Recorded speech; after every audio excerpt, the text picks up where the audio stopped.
नमस्कार दोस्तों, ज्योतिष, हस्तरेखा एवं वास्तु विशेषज्ञ आचार्य पंडित गिरीश बारोलिया के चैनल में आपका स्वागत है। कृपया हमें अपना स्नेह व सहयोग प्रदान करें।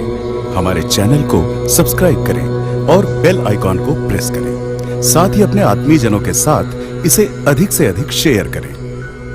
आपका जीवन मंगलमय हो। लाइक करें, शेयर करें। आचार्य पंडित गिरीश बारोलिया, ज्योतिष, हस्तरेखा एवं वास्तु चैनल।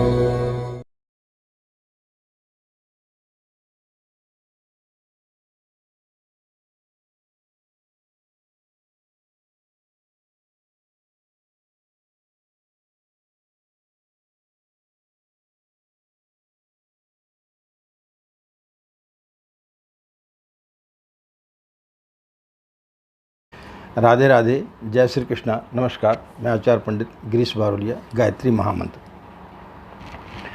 ओम भूर्भुवः स्वः तत्सवितुर्वरेण्यं भर्गो देवस्य धीमहि धियो यो नः प्रचोदयात्।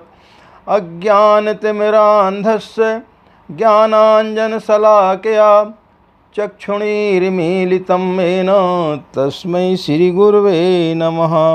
तस्मै श्रीगुरवे नमः। मित्रों,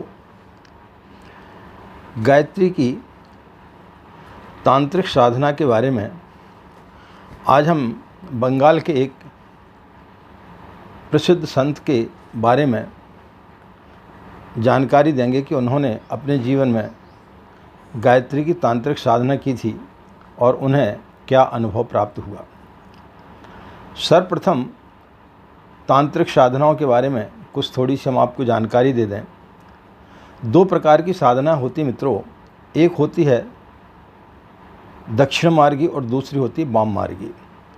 दक्षिण मार्गी साधनाओं में जब हम किसी मंत्र का जाप करते हैं तो वह मंत्र हमारे अंदर की जितनी भी दुष्प्रवृत्तियां हैं उन्हें नष्ट करता है, हमें उन्नति की ओर, प्रगति की ओर ले जाता है, हमारे अंदर एक सात्विक प्रवृत्ति लेकर के आता है, हमारे दिमाग में जो है सकारात्मक सोच लेकर के आता है, हमारे जीवन में धीरे धीरे एक सकारात्मक परिवर्तन आता है। दक्षिण मार्गी साधना में व्यक्ति अध्यात्म की ओर अग्रसर होता है। दक्षिण मार्गी साधना में व्यक्ति के धीरे धीरे बहुत सारे कसाय कलमश दूर होते हुए चले जाते हैं। उसकी समाज में पद प्रतिष्ठा, मान सम्मान में वृद्धि होती है, आदि आदि। वाम मार्गी साधना बहुत कठिन साधना होती है। इसे जो भी व्यक्ति इसमें जाता है उसमें उसके अहित होने की बहुत ज़्यादा संभावनाएं रहती हैं। वो पागल भी हो सकता है, उसकी मृत्यु भी हो सकती है। जब वो साधना करता है तो सबसे पहले कोई ना कोई विशिष्ट जानकार गुरु उसके लिए होना बहुत आवश्यक है। इन दोनों साधनाओं में थोड़ा सा अंतर आपको हम समझाने का प्रयास करते हैं कि किस प्रकार की होती हैं। दक्षिण मार्गी साधना एक ऐसी साधना होती है कि जैसे कोई किसान अपने खेत में पहले बीज बोता है, उसके कंकड़ पत्थर चुनता है, फिर बीज बोता है और समय समय पर उसमें खाद पानी देते रहता है और कहीं जा कर के 4-5 महीने बाद में फसल पक करके तैयार होती है। उसके पश्चात उसको वो काटता है, इसके बाद मंडी में ले जाता है, बेचता है, तब उसके लिए जा कर के कहीं धन की प्राप्ति होती है। तो इस प्रकार से कमाए हुए धन को वो बहुत सोच समझ करके खर्च करता है। इसी प्रकार से उस धन का अपव्यय नहीं करता है। वाम मार्गी साधना एक डाकू की तरह होती, जिस प्रकार से आप किसी व्यक्ति से कोई छीन लें। कोई व्यक्ति चला जा रहा है या कोई धनाढ्य व्यक्ति, आप उसके घर में जाकर के चोरी करने और जो चोरी किया हुआ जो धन आप लेकर के आते हैं उसको आप अनाप शनाप तरीके से पैसा खर्च करते हैं। कोई वेश्यावृत्ति में खर्च करता है, कोई शराब मदिरा में खर्च कर देता है। तो इसी प्रकार की वाम मार्गी साधना होती है जो किसी से हम ज़बरदस्ती खींचते हैं। ज़बरदस्ती छीनते हैं, जो हमारे भाग्य में नहीं उसको ज़बरदस्ती हम छीनते हैं। तो इस प्रकार की जब कुछ शक्तियाँ हमारे पास में आती हैं तो फिर हम उनका सिवाय दुरुपयोग के कभी सदुपयोग नहीं कर पाते हैं। तो जब व्यक्ति बहुत जल्दी में या तो लखपति बनना चाहता है, ये हमारी प्रवृत्ति है कि हर एक व्यक्ति चाहता है कि मैं रातों रात करोड़पति अरबपति बन जाऊं। इसी प्रकार से जब व्यक्ति साधना करता है तो वो सोचता है कि मुझे मैंने आज ही जाप किया और आज ही मेरे को सारी की सारी चीज़ें मिल जाना चाहिए। आदमी में किसी प्रकार का कोई भी धैर्य नहीं होता है। तो मित्रों, ये वाममार्गी साधना होती हैं, इनमें बहुत जोखिम होते हैं। इसलिए हम हमेशा हमारे चैनल पर अपने मित्रों को बताते हैं कि इन साधनाओं में आपके लिए नहीं पड़ना चाहिए। सीधी जो दक्षिण मार्गी साधना है, सीधी सादी साधना, उसी को ही आपको करना चाहिए। इसी के चलते आज हमने एक गायत्री की तंत्र साधना, एक बहुत बड़े संत हुए थे बंगाल में, उनके बारे में हम आपको आज जानकारी देंगे। उनका नाम था महात्मा शुभानंद जी। वो बंगाल के एक बहुत बड़े महात्मा थे। 65 वर्ष की आयु में उनका स्वर्गवास हो गया था। वो अंग्रेजी, संस्कृत व बंगाली भाषा में उनकी अच्छी पकड़ थी। वो थ्रू आउट इन तीनों भाषाओं को बहुत अच्छे तरीके से बोलते थे। विद्याध्ययन करने के पश्चात में वो आर्य समाज के उपदेशक बन गए थे और उसका आर्य समाज के प्रचार प्रसार में वो इधर उधर आया जाया करते थे। तो एक बार उनको किसी संत से उनकी मुलाकात हो गई। जब उनकी मुलाकात हुई तो वो उनकी सेवा शुश्रूषा में लग गए। कुछ दिनों तक वो उनके साथ में रहे। फिर उनके मन में जिज्ञासा हुई कि गायत्री की तांत्रिक साधना के बारे में इनसे पूछा जाए। तो उन्होंने उनसे पूछा, तो उन्होंने बोला हाँ आप कर सकते हैं, लेकिन इसमें बहुत सारी कठिनाइयाँ हैं। उन्होंने उन्हें अवगत कराया तो वो बोले ठीक है मैं कर लूँगा। तो उन्होंने 3 साल की साधना की। एक पुरुष चरण 3 साल का उन्होंने एक जंगल में एक छोटी सी कुटिया बना करके गुरु के सानिध्य में उन्होंने की। तो जब भी वो वर्धमान में आते थे तो वहाँ पर उनके दर्शनों के लिए काफ़ी लोगों की भीड़ लग जाती थी और उनके काफ़ी अनुयायी थे। लेकिन कभी कभी क्या होता था कि वो एकांत में जैसे कभी बैठे हैं तो अचानक चौंक जाते थे, कभी कभी पागलों जैसी हरकत करने लगते थे और कभी कभी वो इतने ज़्यादा पागल जैसे हो जाते थे कि उनके शिष्यों को बड़ा दुख होता था, बड़ा कष्ट होता था कि महाराज जी को ये क्या हो रहा है। कभी कभी ऐसा उनको लगता था कि कोई मेरा सामान चोरी करके ले जा रहा है या कोई मुझे उठा करके ले जा रहा है। यानी कई प्रकार की समस्या उनके जीवन में आती थी।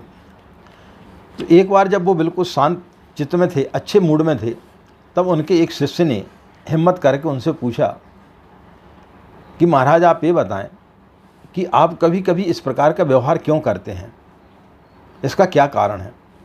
तब उन्होंने बताया कि मैं एक संत के संपर्क में आया और उनके आग्रह से फिर मैंने एक गायत्री की तांत्रिक साधना की जो कि 3 वर्ष की थी। 2.5 वर्ष तक मैं करता रहा। उस समय तक किसी प्रकार की कोई भी घटना घटित नहीं हुई। लेकिन 2.5 वर्ष के पश्चात मुझे ऐसा लगने लगा, कई प्रकार के प्रलोभन मुझे दिखाई देने लगे, कई प्रकार के भय मुझे दिखाई देने लगे। कहीं भूत दिखाई दे रहे हैं, कभी इस प्रकार से दिख रहा है कि घर में कुटिया में आग लग गई है, कभी दिख रहा है कि सर्फ ही सर्फ चले आ रहे हैं, कभी दिख रहा है कि प्रकाश ही प्रकाश है। तो वो अपने गुरु को प्रतिदिन बता दिया करते थे कि आज इस प्रकार की घटना घटी। एक दिन का समय था, वो रात्रि में साधना कर रहे थे, रात के 11 बजा था। तो उन्होंने बताया कि जब मैं साधना कर रहा था तो उस समय मेरी कुटिया के बाहर एक युवती 19-20 साल की उम्र रही होगी, बहुत ही सुंदर युवती थी, वो वहाँ पर टहल रही थी। तो उत्सुकतावश मैं साधना को छोड़ करके बाहर गया। चांदनी रात थी। मैंने उसको देखा और मैंने पूछा कि आप यहाँ पर किस प्रकार काय के लिए विचरण कर रही हैं। तो उसने बताया कि मैं रास्ता भटक गई हूँ, बाजू के गांव के रहने वाली हूँ, रात्रि में आपकी कुटिया में मैं आश्रय चाहती हूँ। तो मैंने उसको सहजता बस बोल दिया ठीक है, आप मेरे कुटिया में आप विश्राम कर सकती हैं। अब चूँकि कुटिया छोटी थी, वो बाजू में ही, मेरे आसन के बाजू में ही वो लेट गई। और लेटने के पश्चात जब मैं साधना में बैठा तो मुझे तिरछी नज़र से मुस्कुरा करके देख रही थी। मेरा साधना में मन नहीं लग रहा था। बार बार मैं उसके उस सुंदर यौवन को देख करके विचलित हो रहा था और अचानक मेरे अंदर वासना का एक ज्वार भाटा आया और मैं उसकी तरफ लपका। जैसे मैं उसकी तरफ मुड़ा तो उसने मेरी पीठ पर एक बहुत ज़ोर से लात मारी। मैं औंधे मुँह गिर पड़ा और ऐसा लगा जैसे कुटिया को चीरते हुए और वो कहीं अदृश्य में गुम हो गई। उसके पश्चात मेरे सामने के दोनों दांत टूट गए, मुंह में से काफ़ी खून आने लगा। रात भर मैं बेहोश रहा। सुबह आकर के जब मेरे गुरु को पता चला, गुरु ने आकर के देखा तो मैं ज्वार से तप रहा था। बहुत ज़्यादा मुझे बुखार हो गया था। 1 महीने तक मेरा इलाज चलता रहा। उसके पश्चात कहीं जा कर के मैं एक सामान्य स्थिति में हुआ। उसके पश्चात मैंने उस साधना को वहीं पर बंद कर दी। इसके बाद जब भी मुझे उस रात्रि की जब घटना याद आती है तो मैं एकदम विचलित हो जाता हूँ, मैं एकदम से पागल हो जाता हूँ। उसके बाद से मैंने संकल्प लिया कि मैं जहाँ कहीं भी अपने प्रवचन करने जाता था या कहीं भी जाता हूँ तो मैं लोगों को हमेशा एक ही सलाह देता हूँ कि हमेशा आपको दक्षिण मार्गी साधना ही करना चाहिए। उन साधनाओं में भले ही थोड़ा देर लगता हो लेकिन आपकी उन्नति होगी, आपका विकास होगा, आपकी सारी समस्याओं का समाधान होगा। वाम मार्गी साधनाएं बहुत कठिन साधनाएं होती हैं। इनमें व्यक्ति पागल भी हो सकता है, उसका कुछ अहित भी हो सकता है। यह बहुत ही जोखिम भरा कार्य होता है। इसलिए उस दिन के बाद से मैंने जो है कभी भी किसी आदमी को उसके लिए प्रेरित नहीं किया। ये उनके उद्गार थे, ये उन्होंने उस शिष्य को बताया कि मेरे साथ में किस किस प्रकार की घटना घटी। तो मित्रों, ये साधनाएं होती हैं, लेकिन जो बड़े जल्दी पाने की चेष्टा करता है तो फिर उसके लिए बहुत सारी मुसीबतों का सामना करना पड़ता है। और इन साधनाओं को बगैर किसी अच्छे समर्थ गुरु के सानिध्य के बगैर कभी भी नहीं करना चाहिए। आप चैनल पर जाएंगे, यूट्यूब चैनल पर बहुत सारे वीडियोस आपको मिल जाएंगे जिसमें बहुत सारी साधनाओं के बारे में लिखा रहता है। बहुत से इस प्रकार के वशीकरण के 2 मिनट में वशीकरण कर देंगे, 4 मिनट में कर देंगे, इस प्रकार का नहीं होता है। और जो व्यक्ति इस प्रकार का प्रलोभन देते हैं वो सिर्फ आपके पैसे लूटने का प्रयास करते हैं। तो हमारा हमेशा यही प्रयास रहता है कि हमसे जो भी लोग हमसे जुड़े हैं और भविष्य में जो लोग हमसे जुड़ेंगे तो कोई कालनेमी उन्हें भ्रमित ना करे, वो किसी इस प्रकार के दुष्प्रचार में ना फंसें। तो हम दक्षिण मार्गी साधना के साथ साथ में कुछ तांत्रिक साधनाओं के बारे में भी जानकारी देते रहते हैं कि ये साधनाएं कितनी कठिन होती हैं और इन साधनाओं के करने से आपके लिए किस प्रकार की मुसीबतों का सामना करना पड़ सकता है। इसलिए जल्दबाजी में कोई भी कार्य ना करें। जो व्यक्तियों को बड़े जल्दी होती है कि आज ही मैं सारी चीज़ें प्राप्त कर लूं, तो वो फिर आगे चल कर के काफ़ी मुसीबत में पड़ जाते हैं। इसलिए आप किसी मुसीबत में ना पड़ें।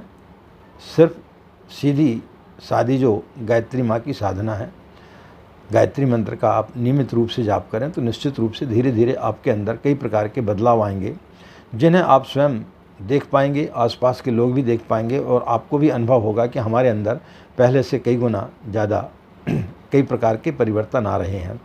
गायत्री एक मंत्र एक ऐसा मंत्र है जिसको वैज्ञानिकों ने भी परीक्षण किया है कि किसी व्यक्ति का परीक्षण किया, उसके पहले उसकी मनोवृत्तियों को देखा और उसके पश्चात गायत्री मंत्र का उसको जाप कराया और उसके पश्चात उसमें परिवर्तन देखे तो बड़े अमूल चूक परिवर्तन उसमें दिखाई दिए।